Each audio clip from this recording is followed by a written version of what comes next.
Hi guys, welcome back to my channel. Thank you so much for tuning in.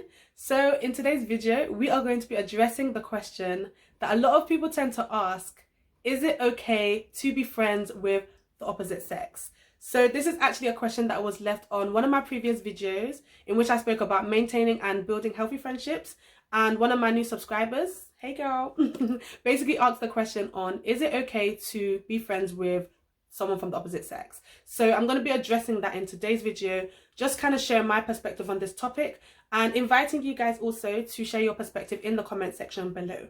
So if you haven't already, then please do subscribe to my channel and also click on that notification bell so that you can be notified every single time that I drop a new video.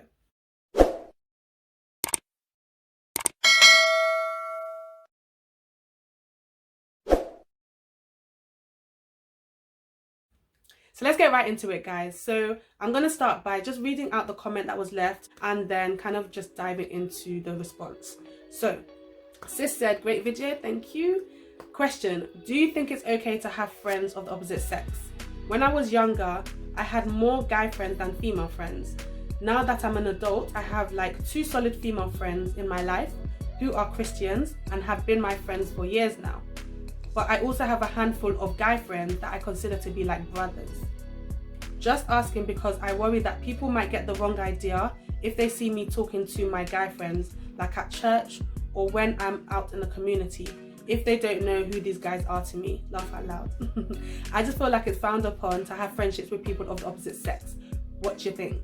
So that was a comment that was left. So I'm gonna kind of divide my response into 3 different parts because I feel like it does differ depending on, obviously, if we're talking about singleness here, if we're talking about being in a relationship, or if we're talking about marriage, right? So I'm just going to kind of touch on each of these different points a little bit, and yeah, I hope it helps. So the first point, let's look from the perspective of singleness, right? So as a single person, is it okay to have friends of the opposite sex? So the quick and simple, I guess, answer would be yes. There's nothing obviously prohibiting having friends of the opposite sex. There's nothing that is saying that having friends of the opposite sex is bad. And there's nothing that obviously says that having friends of the opposite sex is a sin. However, I feel like when it comes to questions such as this, where there is nothing that explicitly says yes or no, this is where wisdom has to kick in, right? And I feel that a lot of the times when it comes to having friends of the opposite sex, we often kind of go into these situations without using wisdom, or we kind of go into these situations without doing certain important things such as setting boundaries. So I think that's the first key thing that I will say, that it is possible to have friends of the opposite sex when you are single. However, those boundaries need to be in place. And I think that the level of those boundaries, what those boundaries look like, will differ and depend on whether the other person is single also, whether they are in a relationship, or whether they are married. But all across the board, obviously, having the right boundaries, the healthy boundaries, communicating those boundaries is so important. I feel like sometimes it's not as easy as just saying that yes, it's okay to have friends of the opposite sex. Sometimes there's obviously other things that get involved, which I'm going to touch upon a bit later in the video. So again, having those right boundaries in place is so important. And in my previous video, I spoke about healthy and effective boundaries. But I think that when it comes to obviously people of the opposite sex, I think that the boundaries, it will look a little bit different than the boundaries that you might have with your girls, for example, or with your boys if you're a guy. So I think kind of just having those right boundaries in place and putting your foot down is important, because let's just be, can we be real here, guys? Can we just be real for a second? Because there might be certain boundaries, but most times those boundaries will get crossed. Most times those boundaries will get crossed by maybe the other person. But when those boundaries do get crossed, are you going to put your foot down? That's the question. And I think that it's so important on both sides that you're putting your foot down when those boundaries are trying to be crossed. Another thing as well is to guard your heart. So I think that obviously when it comes to anything in life, we have to guard our heart. But when it comes to obviously dealing with people of the opposite sex, I think that we have to guard our heart even more. So guarding your heart is very important as well. And another thing that I will also kind of touch upon when it comes to being single and being friends with someone of the opposite sex is communication. So communicating what exactly it is, because sometimes we don't communicate what it is. So one person is thinking it's friendship, but the other person is thinking it's something else. So you mentioned, sis, in your question that yes, you see these guys as bro, but do they see you as sis? or do they see you as maybe a friend, or do they see you as a potential spouse if you're single, of course. So those are definitely things that to just think about in terms of, is that friendship communicated well? Are you both on the same page? Are you both walking on that same mindset of, okay, yeah, we're just friends? And even with that, guys, like, we just have to be real that sometimes it does genuinely start off as friendship, but sometimes later down the line, one person then starts to have feelings for the other person, and the other person is not feeling that person the same way, you know? So that's something to be aware of, that those are kind of things that could come up, because what I've heard a lot of people say is that, yeah, I'm not attracted to him, or he's not attracted to me, so it's okay. And then later down the line, one of the people involved starts to get attracted to the other person. So these are things to think about, that, okay, it's kind of like counting the cost, that are you kind of ready to go into that place and maybe have to meet with that like later down the line, maybe have to deal with the other person having feelings for you later down the line and you not being interested, or you even having feelings for that person and them not being interested in you. So sometimes it's counted that cost, and just seeing that, is it worth it, and kind of weighing it up and seeing how much the benefit kind of weighs up with, I guess, the potential downsides that could come with it later. But again, like I would say, there's actually nothing wrong with having friendships with the opposite sex. And I think that the thing with culture is that what culture has kind of done is, and I speak from the perspective of African culture, is that it's kind of put people in a place whereby, you know, you're going to university and they say, oh, you can't talk to any guy, don't talk to any guy, you know, you can't really have friendships with guys, stay away from guys. And then you finish university and all of a sudden you're supposed to have a husband. Like, guys, I don't know how it works,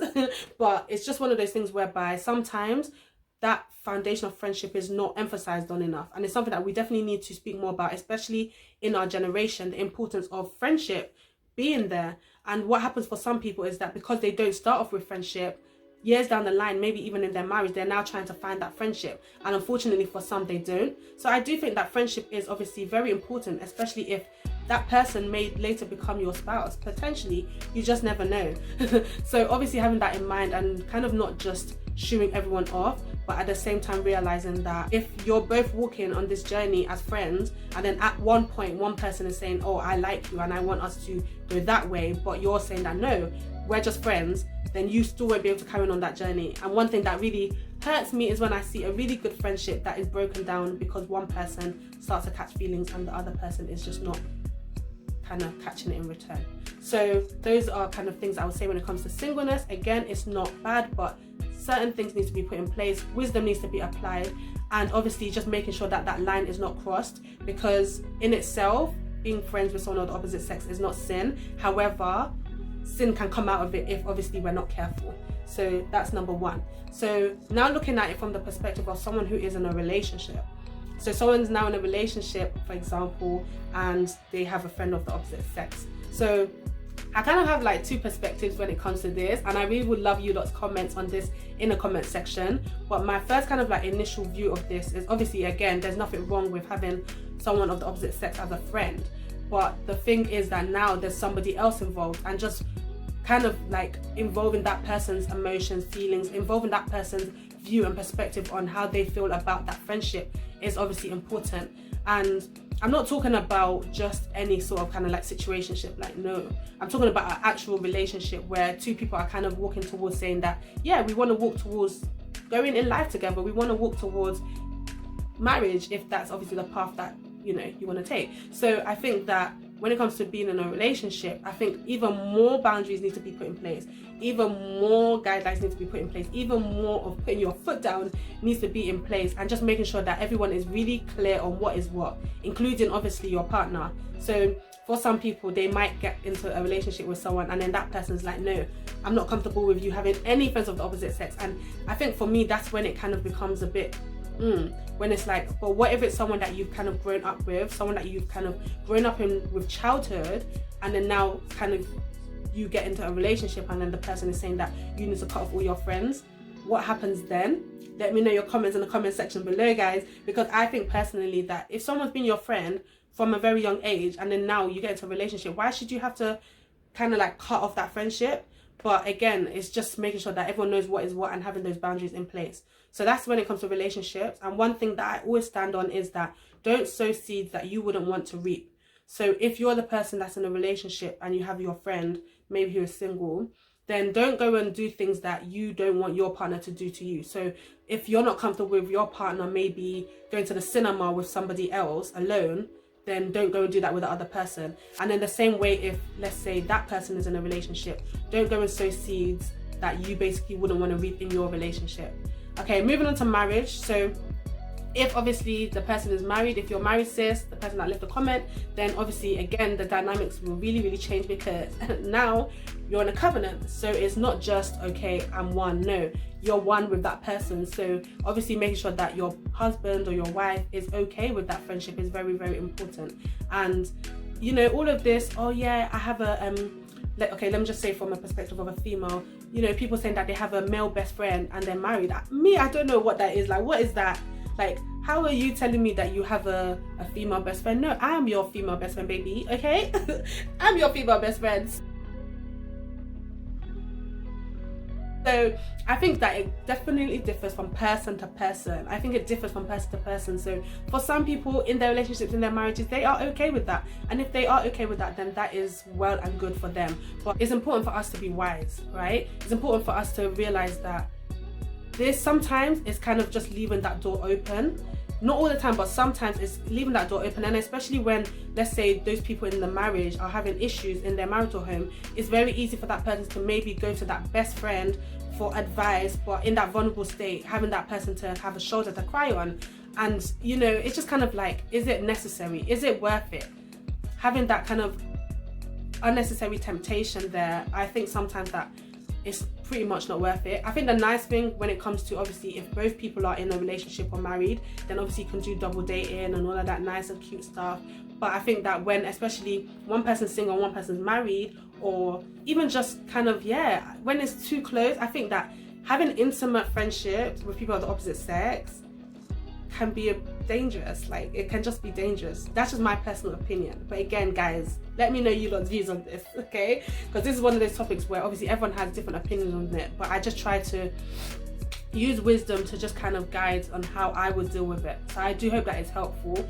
And one thing that I'll just kind of end on, again, just on the point of wisdom, is for me personally, when I'm approached with a question, or when I'm thinking about a question that I can't quite see a clear answer to in scripture, one scripture that I kind of stand on is in 1 Corinthians, and I'll put the scripture on screen, which talks about the fact that it may be permissible, it may be lawful, but is it beneficial? So that's a question that I would probably ask myself to kind of judge in terms of having that friendship with someone of the opposite sex, or even having that friendship with bro, because sometimes it is bro, but sometimes it's a very close relationship that we obviously need to be wise about. So I use that to kind of ask myself that, is it beneficial? Is it beneficial to my growth, or is it something that can potentially hinder my growth? Is it beneficial to the way that I'm moving, or is it something that can potentially drag me back?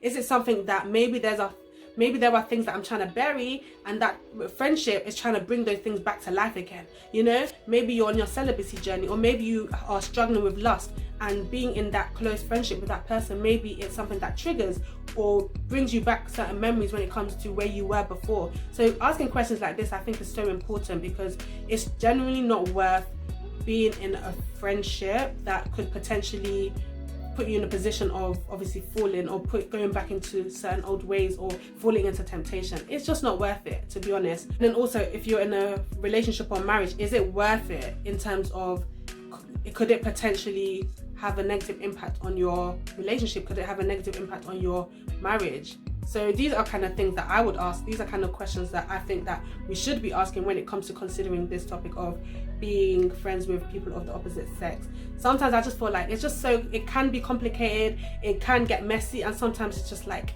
is it even worth it? But honestly, sometimes you do have really good, amazing friends. Like, I have male friends, I have bros, I have plenty bros, and it's just one of those things where it takes a lot of boundaries, because if those boundaries are not in place, then yeah, let's just be real, we're human, okay? And yeah, we don't want to be doing all of that out here. So in terms of your point on how people will perceive things, I genuinely feel like if you genuinely know that it's just friendship, and you know that it's nothing otherwise, or you know that they're just your bro, then who cares what people think? People will always think, people will always talk, people will always have an opinion, and they will always assume. Like, I myself have had people assume certain things with me, and guys, and it's just like, it's just never that. So people always assume, but I think that the main thing is that you carry yourself as the queen that you are, okay? Or if there's a guy watching this, carry yourself as the king that you are, because if you're throwing yourself at that person, or if you're being overly flirtatious, then of course then people will perceive things that way. So just being wary of that. And obviously if you are single and maybe you have interest in one guy and you're now all with these other guys, then he might obviously get the wrong perspective. So being aware of that. So I hope that this has helped. I know that I've had to obviously split into 3 sections just to make sure that I'm kind of covering the topic as much as I can. Obviously I couldn't touch on everything, or this video will be really, really long. But if I've missed out on anything that you guys think is key or important, then please do put in the comment section below. And yeah, I will catch you guys in my next video. Don't forget to like, share, subscribe, comment, all of that good stuff. And until next time, peace out and God bless.